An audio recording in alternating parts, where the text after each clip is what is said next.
O papel dos militares na política brasileira é uma questão recorrente, atravessando décadas e diferentes governos. Desde a proclamação da República, as Forças Armadas têm exercido influência direta e indireta sobre os rumos do país, seja como protagonistas de momentos decisivos, seja como guardiãs silenciosas da ordem institucional.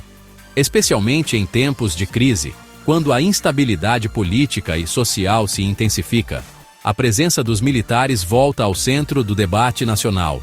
Em momentos de incerteza, muitos brasileiros olham para as Forças Armadas como uma possível solução para restaurar a ordem. De um lado, há quem enxergue as Forças Armadas como símbolo de disciplina, estabilidade e proteção contra o caos.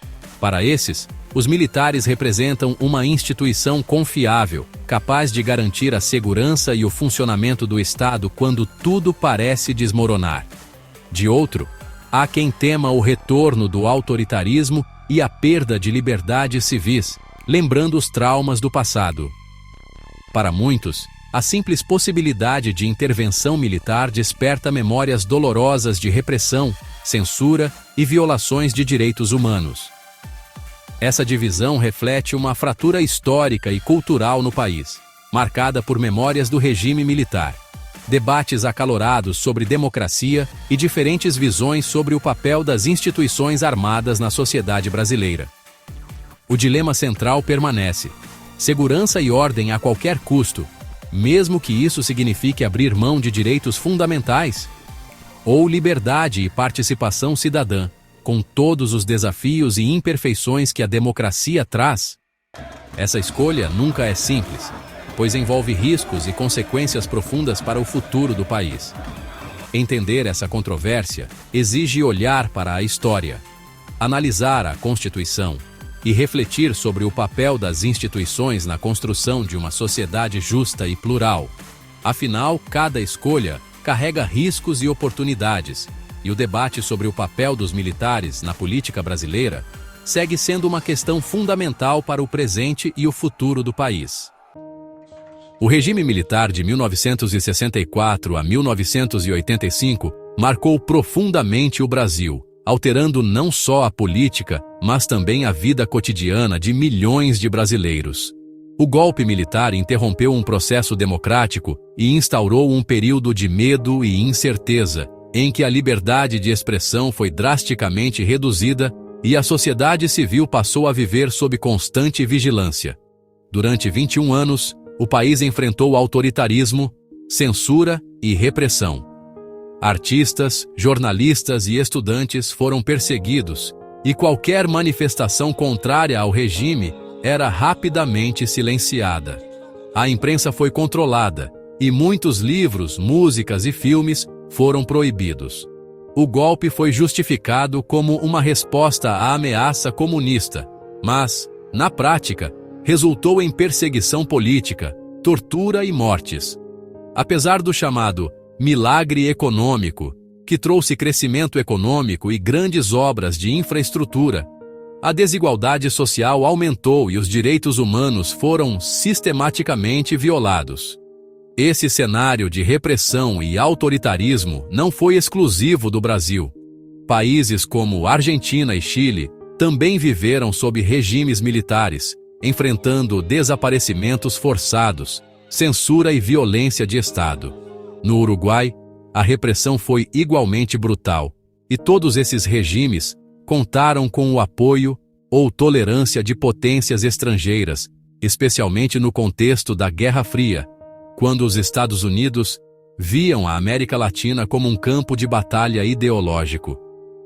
A transição democrática nos anos 80 foi celebrada com entusiasmo, marcando o retorno das eleições diretas e da participação popular. O povo voltou às ruas para exigir liberdade e justiça, e a esperança de um futuro melhor tomou conta do país. No entanto, as cicatrizes do autoritarismo ainda influenciam o debate atual.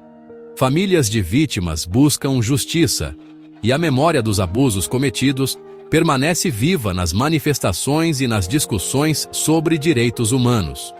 O medo de repetir os erros do passado é forte, tornando a defesa da democracia um valor inegociável para muitos brasileiros e latino-americanos.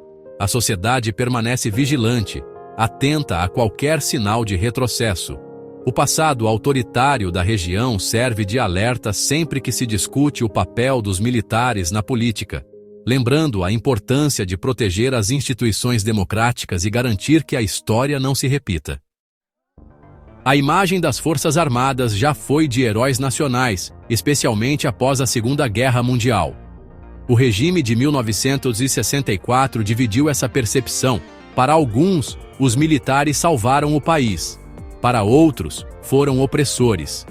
Com a redemocratização, os militares buscaram reconstruir sua imagem, focando em ações cívicas e missões de paz.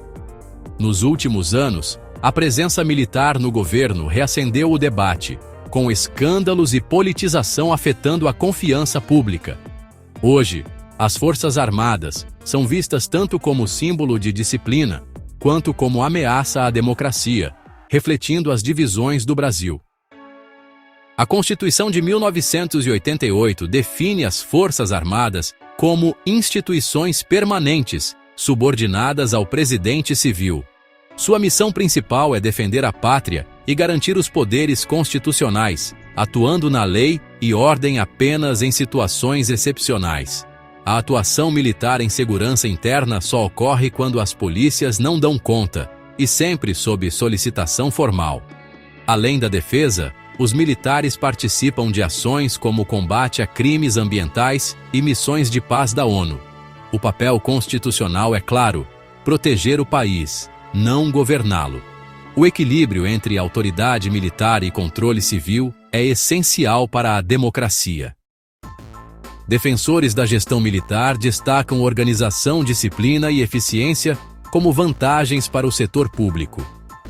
A formação militar baseada em planejamento estratégico e cumprimento de metas seria um antídoto contra a burocracia e corrupção.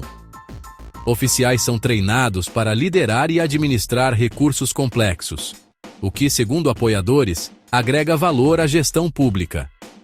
Em tempos de crise, a presença militar é vista como fator de estabilidade e ordem.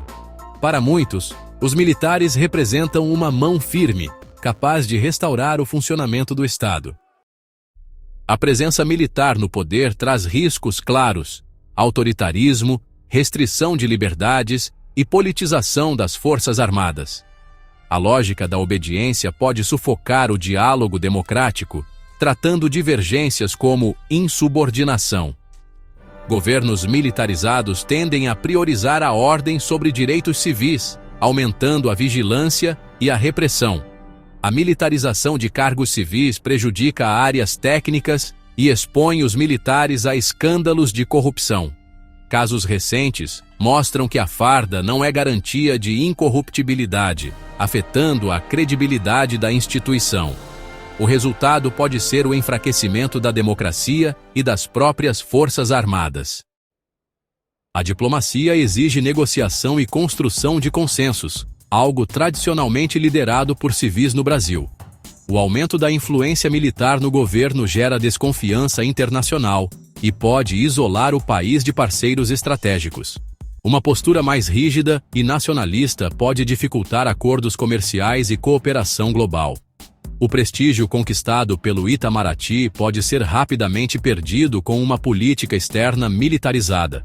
O isolamento diplomático impacta diretamente a economia e a posição do Brasil no mundo. O Brasil está diante de uma escolha crucial. Militares no poder significam proteção ou retrocesso? Essa questão ressurge em momentos de crise, quando a população busca respostas rápidas para problemas complexos. O papel das Forças Armadas na política brasileira sempre gerou debates intensos, dividindo opiniões e despertando memórias do passado. Para alguns, a ordem, a disciplina e a eficiência militar são vistas como soluções para a crise política e econômica. Eles acreditam que a presença dos militares pode trazer estabilidade, combater a corrupção e restaurar a confiança nas instituições. Para outros, porém, o risco de autoritarismo, censura e isolamento internacional é alto.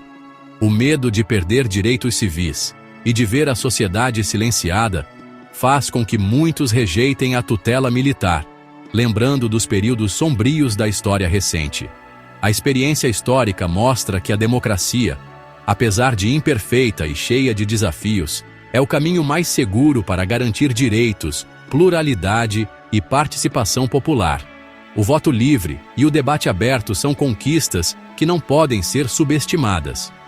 O futuro do país depende do fortalecimento das instituições democráticas e da participação cidadã ativa, não da tutela militar. Só assim é possível construir uma sociedade mais justa, transparente e aberta ao diálogo.